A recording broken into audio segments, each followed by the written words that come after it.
We live in a very, very heavy earthquake zone where we have a lot of fault lines, but in particular, there's two big ones, the Cascadia subduction zone and also that San Andreas Fault. California's highways begin to buckle. The ground yawns. A fissure spreads across the parched earth like a wound tearing open. The San Andreas Fault, long a silent sentinel of tectonic tension, now bruises the land with a creeping, ominous crack. In response, federal authorities issue an unprecedented order. The U.S. shuts down California. No traffic across borders, airspace sealed, ports locked. The state becomes an island in its own right, quarantined by fear as the very scar of the earth threatens to rip open further. Before we start, smash the like and subscribe buttons for more updates. What began as a spidery hairline fracture in desert terrain rapidly deepened. Sensors along the fault detect alarming shifts in subterranean pressures. Seismic monitors register tremors that intensify hour by hour, migrating outward from the initial break. As the rupture zone extends, ground motion pulses like a wave, throwing open chasms across highways, fracturing pipelines, and severing fiber optic lines. The crack snakes its way through the Central Valley, advancing toward major urban corridors. The state's crust seems to be unzipping in slow motion, with subterranean energies poised to unleash devastation. Those first hours brim with tension. Engineers scramble to assess structural integrity. Geologists race to model potential rupture paths, and the military prepares to secure vital installations. All civilian movement grinds to a halt. From the northern border at Oregon down to the tip near San Diego, checkpoints spring up. Interstate bridges are closed. Rail lines shut down, and airports grounded. California is literally cut off, girded by precise lines of containment. No one enters, no one exits. In the quake's shadow, vast swaths of urban and rural lands lie directly in harm's path. The crack's trajectory intersects with critical arteries, Interstate 5, Highway 99, US Route 101, all at risk of shearing apart. As rupture accelerates, lateral displacement threatens to tear apart townships that straddle the fault. In the oil fields of the Central Valley, pipelines buckle and rupture. Gas lines ignite. Water mains burst. The normal infrastructure that underpins modern life begins to fail. Yet it is not mere surface damage that haunts observers, but what lies beneath. The fault's underlying stress field, long held in brittle tension, now approaches a critical threshold. That threshold, once crossed, may trigger a cascade. The rupture could propagate along the main San Andreas trace, leap to parallel faults, or tap into deep locked zones that have stored energy for centuries. If such propagation occurs, the splitting ground could energize previously dormant segments, turning a local crack into a regional megathrust. The implications are chilling. A full-length rupture spanning hundreds of miles could release energy orders of magnitude higher than any local event. The ground shaking would not be uniform. Instead, massive pulse waves would radiate outward, slamming densely populated areas like Los Angeles, San Francisco, and San Jose. Super shear propagation could push rupture speed beyond the rate of seismic shear waves, generating shockwave-like energy that amplifies structural damage. Recent studies suggest such super shear events occur more often than previously believed on straight strike-slip faults like San Andreas. The crack on the Brink could thus transform into a cataclysm no model had fully prepared for. Political and strategic pressures mount. The federal government must weigh the risks of domestic evacuation logistics, military deployment, and resource allocation. California's massive economy, its agriculture, technology, and port systems lies literally severed. The U.S. cannot ignore that a collapse of California's supply chains would ripple across the nation, affecting everything from semiconductor production to food distribution. To isolate California may reduce external casualties, but the economic shock will be profound. Geologists debate whether more fractures might open inland. The stress fields reconfigure as the fault tears, potentially loading adjacent systems, such as the Hayward Fault or Garlock Fault. A sympathetic rupture might cascade across interconnected fault systems. Some studies hint at links between distant faults. Recent research suggests the Cascadia subduction zone in the Pacific Northwest could trigger motion along the San Andreas, meaning a quake in Oregon or Washington might hasten California's disaster. The current crack then could act as a fuse, priming multiple faults simultaneously. As darkness falls, the faint glow of emergency lighting flickers across highways. Drones hover over widening crevices. Thermal scans reveal hidden subterranean heat anomalies, yet in that darkness lurks uncertainty. The precise moment when the crack transitions from slow propagation to explosive rupture is unknown. Some scientists warn that any further shift, the slightest extra stress, could push the system over the edge and unleash full-scale quake. Every passing hour raises the stakes. The window between containment and catastrophe narrows. Officials must decide whether to wait and monitor deeper seismic feedback or to order large-scale evacuations of population centers at risk. But evacuating cities on crumbling road networks presents its own nightmare. What route remains safe when the ground beneath may shift at any time? In the west, the Pacific Plate slides inexorably northwestward, while the North American Plate drifts southeast. That motion has built up strain over millennia along this transformed boundary. California, perched at that junction, has long lived with the inevitability of rupture. Now the fault reveals its raw power manifestly. The crack expanding through the earth is not just a geological event, it is an existential threat that looms as a proving ground for humanity's ability to respond to forces far greater than our own. One of the greatest challenges lies in predicting how far the crack will beat outward before bifurcating or merging with other faults. The crack's path is not always straight. It may jog, branch, or merge. In the subterranean realm, fluids can infiltrate new fractures, lubricating faults and accelerating slip. Chemical processes, rock weakenings, and heating behind the rupture front could open pathways for faster propagation. If slip rates accelerate, the rupture could evolve from creeping to runaway in minutes. From the vantage of San Francisco, tremors already rattle Bay Area buildings.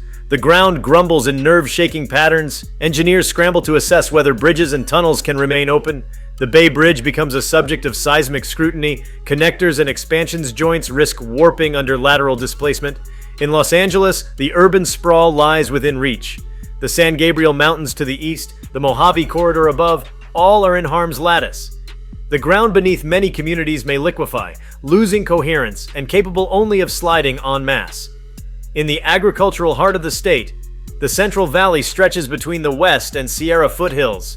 It is land that depends on irrigation canals, levees, and dams. Those systems are vulnerable. The crack could intersect with the levee systems along the Sacramento-San Joaquin Delta, causing sudden flooding or collapse. Once that happens, water inundation could compound the earthquake damage, drowning infrastructure and disrupting emergency services. In the rural north, the crack may slice through forests, cutting off remote communities. Communications networks may collapse. Cells go dark. Satellites may assist, but on-the-ground coordination becomes frayed. In the desert south, power lines and transmission towers run perilously close to fault zones. As the crack passes under them, towers could snap, igniting wildfires across fissured terrain. Fire becomes another deadly companion to the geologic event. Military installations along the coast and inland find themselves on alert. The Pentagon mobilizes task forces to safeguard nuclear facilities, power plants, and strategic airports. The California National Guard readies for search and rescue. Yet they face an operational nightmare. The enemy is the Earth itself. They cannot predict exactly where the next rupture burst will occur. Deployment plans require constant adaptation. On the geopolitical stage, the United States watches with alarm how the containment of the crisis may spill over into neighboring states. Nevada, Arizona, Oregon all brace for refugee flows, supply chain shocks, and cascading infrastructure failures. Borders may see mass migration surges. The federal government must prepare humanitarian corridors while coordinating the shutdown. Already, California's ports are shuttered, so exports of goods, food, and resources are halted. A ripple of scarcity spreads outward. In research labs and command centers, scientists and strategists pore over dynamic rupture models. They simulate branching fault paths, stress transfer mechanisms, and aftershock triggering. Some scenarios forecast that a crack extending southwards could reach the Salton Sea region, tapping into segments that have lain dormant for centuries. Others suggest the rupture could skip across steppes and jump to the Garlock or San Jacinto faults. Any such linkage could transform a catastrophic event into a continental-scale seismic conflagration. Throughout the state, citizens watch the skies and maps in trembling anticipation. Smoke rises from ruptured gas mains. Dust clouds swirl from collapsing terrain. In a rare unison, the entire population becomes acutely aware of the ground beneath their feet, as if the earth itself has awakened. Evacuation orders overlay with geologic uncertainty. Some neighborhoods told to flee, others told to brace. The crack's advance forces tough decisions: stay in place and hope, or move toward safety along potentially shattered routes. As the rupture edges closer to built environments, infrastructure begins the test of durability. Hospitals assess whether their foundations can hold. High-rise towers re-examine sway limits. Underground tunnels tense for structural integrity. The power grid struggles to remain balanced. Rolling blackouts may begin as lines go down. Water systems experience pressure surges, leading to bursts. Sanitation fails. Communication flickers. All the while, the crack continues its inexorable march, carving open new ground. Its pace, unpredictable yet accelerating, seems to mock human attempts at control. Each hour of delay increases the risk that the rupture front will cross the threshold into self-sustaining progression. The tension is not just beneath the surface, but in every decision made by authorities and engineers. The fissure, which once seemed a remote geological oddity in desolate zones, has emerged as the moral and material fault line across the nation. Could any structure survive the sudden lateral offsets? Would any life remain intact where the earth opens beneath it? The tension between containment and collapse grips every layer of society, from the laboratories modeling fault dynamics to the farmers in vineyards who must decide whether to abandon their homes. The grand question resonates in every command center. Will this crack stay local and manageable, or will it magnify into a statewide cascading rupture? If it remains a limited fissure, we may avert the worst. But if it triggers deeper slip along locked segments, we may be witnessing the birth of the big one, the very quake Californians have long feared. And so the crack stretches on inch by trembling inch, ever closer to the moment when restraint gives way. The earth heaves under silent tensions awakened. California stands alone, fenced by its own rupture, suspended between calm and catastrophe. The ground waits, taut and trembling, ready to explode. The faint hum of emergency sirens has now become the only constant sound across California's silenced expanse. Streets that once roared with the pulse of daily life now sit abandoned, their traffic lights blinking through empty intersections as if trying to maintain order in a world unraveling beneath them. The shutdown has transformed the nation's most populous state into a vast zone of anxious waiting. No commerce, no travel, no movement, only the deep groan of the earth below and the nervous anticipation of a people forced to pause on the edge of something immense and uncontrollable. Along the coastline, the ocean churns restlessly. Satellite imagery reveals subtle shifts in the coastal shelf, ripples of deformation that suggest the Pacific Plate's slow, relentless pressure against North America is nearing another threshold. These are not the ordinary signals of tectonic movement. The patterns show a rhythmic oscillation, almost as if the crust itself is pulsing. The crack running along the San Andreas is not static. It is breathing, expanding in imperceptible pulses, each one radiating new stress into the surrounding crust. Geologists monitoring the data struggle to decipher whether the oscillations mean the fault is relieving energy gradually or building toward an unstoppable break. Far above, the skies over California are eerily clear. Air traffic control towers, once alive with chatter, stand dark. The Federal Aviation Administration grounded all flights the moment the fault activity surged, creating an empty dome of airspace stretching from San Diego to Redding. Military reconnaissance planes patrol the perimeter, mapping the land's deformation from the stratosphere. The high-resolution data they capture reveals something extraordinary. The entire western edge of California has shifted laterally by several centimeters in a matter of hours. That shift, though seemingly small, represents colossal energy locked within the Earth's crust. Every centimeter forward is a whisper of warning that the plates are still moving, still grinding toward an inevitable release. In Sacramento, the temporary command center hums with a mix of precision and dread. Monitors flicker with seismic telemetry, real-time fault imaging, and predictive models that shift every few minutes as new data arrives.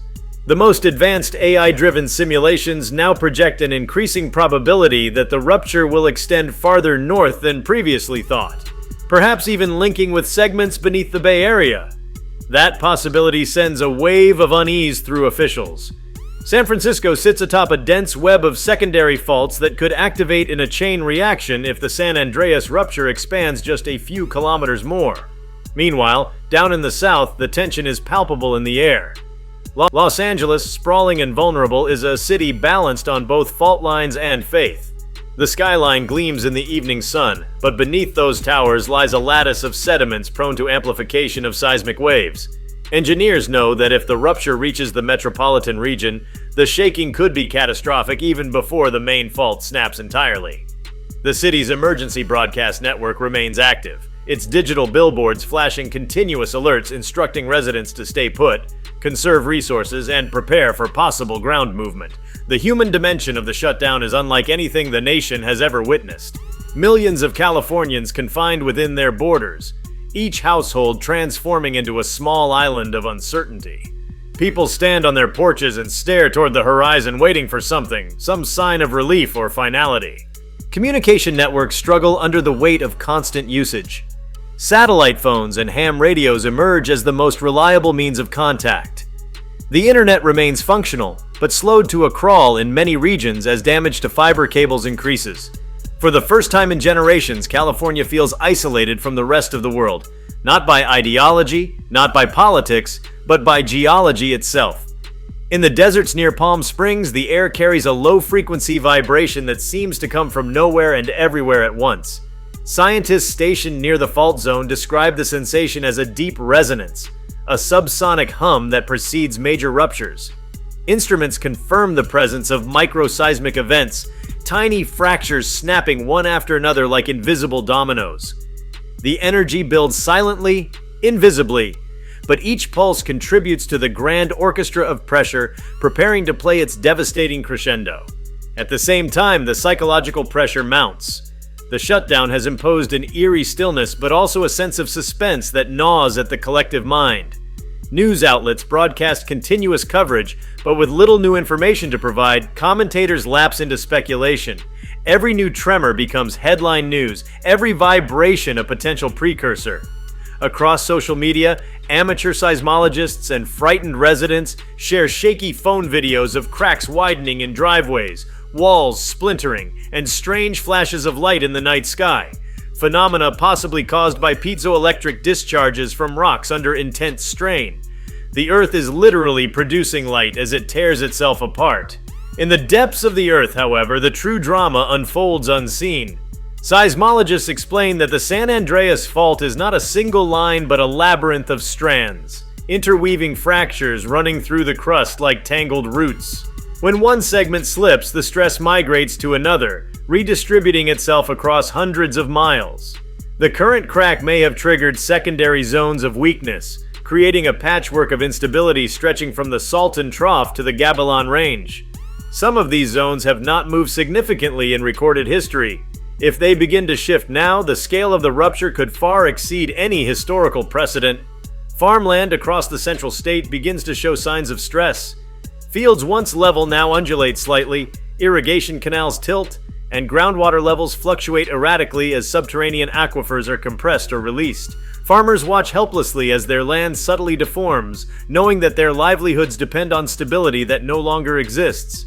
Even where no visible damage occurs, the sense of instability permeates everything, a reminder that the ground beneath them is alive and unpredictable. In the Sierra Nevada, the mountain range stands like a wall of stoic witnesses. Snowmelt rivers shimmer as they descend toward the valley, their courses altered by subtle shifts in terrain. Park rangers report rock slides in remote canyons, the mountains responding to deep rumblings transmitted through the crust. These are not isolated events, but part of a grand tectonic choreography, an ancient rhythm of pressure and release now reaching a violent crescendo. Energy companies face a crisis of their own. California's extensive network of hydroelectric dams, oil pipelines, and power substations all lie within the region of seismic influence. Each facility must be monitored for signs of stress. Engineers initiate controlled shutdowns of turbines and flow gates, reducing pressure on aging structures.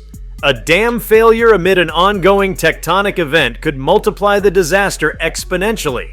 From the coastal refineries to the inland solar farms, the energy backbone of the state teeters on uncertainty. Even nature reacts to the shifting Earth. Wildlife patterns begin to change. Birds take erratic flight paths, migrating inland earlier than usual. Marine animals behave strangely near the coastline, whales altering course, schools of fish dispersing. Researchers stationed along the coast record sudden temperature fluctuations in shallow waters, possibly linked to underwater geothermal activity as stress redistributes along the fault zone's offshore branches. The ecosystem, sensitive to vibrations and magnetic shifts imperceptible to humans, seems to sense the deep disturbance before it fully manifests. If you liked this video, please give it a like and subscribe to our channel. Also, leave your comments below and tell us, what are your thoughts on California's shutdown amid the San Andreas Fault eruption threat? We want to hear from you. Thank you for watching, and see you next time.